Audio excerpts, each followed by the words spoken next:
Merry Christmas. Merry Christmas. This is the most wonderful time of the year for me because back home, my mom will always prepare the best of dishes. On Christmas Day, she will prepare her favorite. And since I'm here, I think I'm missing that. I'm really missing that. So what they do is that they send me pictures of those dishes, and I don't like that. I don't like it. Well, that's an open confession. Yeah, so this is Christmas time. It is time to celebrate us as family, the family of God and our various families.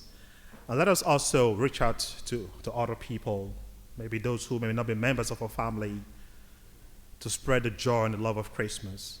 I mean, there are those who could be going through hard times this season. Of the family, the Leong's family, they lost their son in a car accident. So we just hold them in our prayers and also pray with them and for them. The people that walked in darkness have seen a great light. So let us rejoice tonight. We celebrated Gaudete Sunday last week. But I believe that every Mass is a Gaudete Mass. Every Mass invites us to rejoice. And especially on this day, this holy night, silent night, we are called upon to rejoice. So this could be a Gaudete Mass. Because we are celebrating, we are rejoicing about the mysteries of our salvation. So this Mass captures the very essence of our waiting. We've been waiting since the beginning of Advent, looking forward to the coming of the Messiah. The Word became flesh and dwelt amongst us. And this is everything about Christmas. Christmas is captured in these words. The Word became flesh and dwelt amongst us. It's everything about Christmas. So that is why we rejoice, because we have the Word amongst us. Let the saints rejoice, for victory lies within their reach. Let sinners rejoice, for they have been called to pardon. The Son of God, the Word made flesh, through whom all things have been made, dwells amongst us. He lives with us. He makes himself a human person for our salvation, for our redemption. And he has become like us in all things, but sin. He is a brother and a friend, but for us he is our God.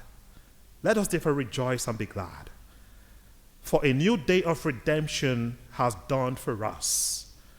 A day prepared from antiquity, a day of eternal blessedness has come. For our sake, God has become man. St. Augustine says that we would have suffered eternal death has Christ not been born in time. He says that we would have suffered everlasting unhappiness had Christ not been merciful to us. We would have been lost, had Christ not found us. So this is Christ finding us through his incarnation. Now listen to the gospel of today. It was in the days of Caesar Augustus, when Quirinius was governor of Syria, that Jesus Christ was born. From the timing of the birth of Christ, we come to see a juxtaposition of two powers and of two kingdoms. The power of political might in Caesar and the power of God in the baby Jesus. We come to see the worldly kingdom of pride and arrogance in Caesar and the spiritual kingdom of service and love in the baby Jesus. Well, I'm pointing to the crib here. in the baby Jesus. In fact, to demonstrate his power, Caesar ordered that the whole world, you can imagine that. He ordered that the whole world should be enrolled. And that was how powerful Rome was. Rome was a world power. So he ordered that the whole world should be enrolled so that through this census, he would know the taxes to be given to him.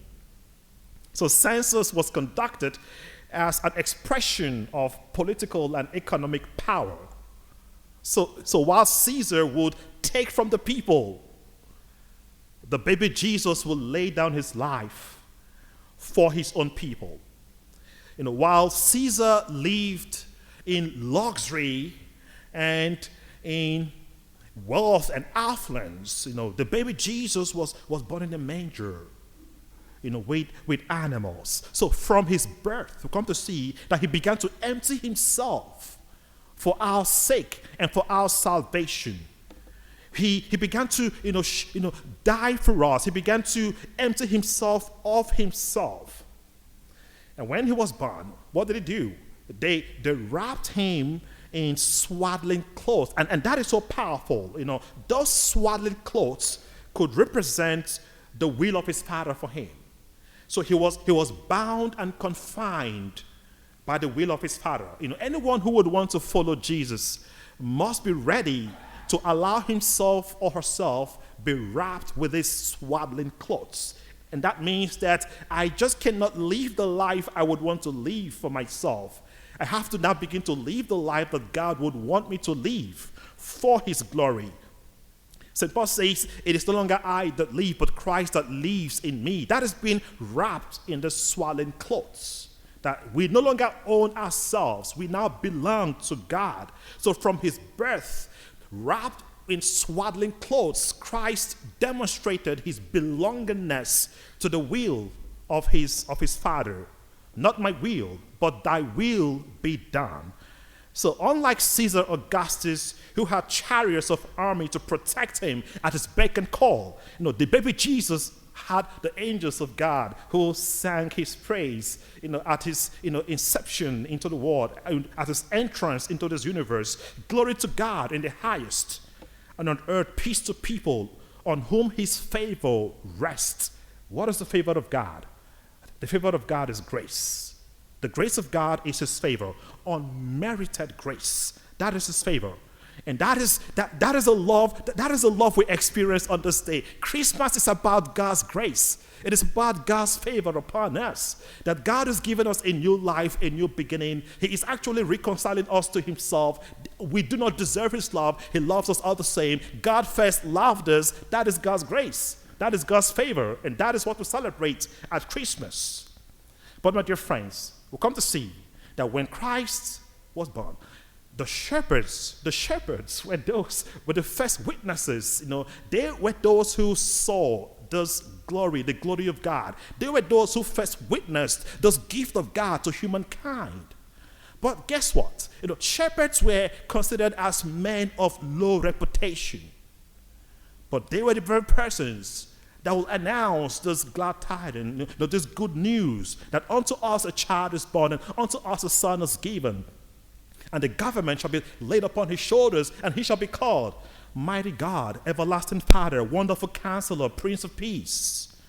So my dear friends, Christmas is about God coming to us, God searching for us, God being with us. So the worship at Christmas is a worship in wonder and adoration. Oh, come, let us adore him, for he is Christ the Lord. For here at Christmas, my dear friends, we experience the breakthrough of heavenly poetry and earthly prose. Here our life begins. Here our faith begins. We begin to discover who God is. God is now with us in the flesh of his humanity. We can experience him and touch him, and we can feel him, and we can also connect with him in our humanity. He is God with us, God in us, God by us, God for us, and God above us. So, oh come, all you faithful, joyful and triumphant. Oh come to Bethlehem, the house of bread, because from this house he will give us his body as bread, the bread of life, the bread to eat, the bread to consume. So let us come and adore him. It is about adoration. Let us come and worship him. For behold, unto us a child is born, the King of kings, the King of angels. He is Christ the Lord.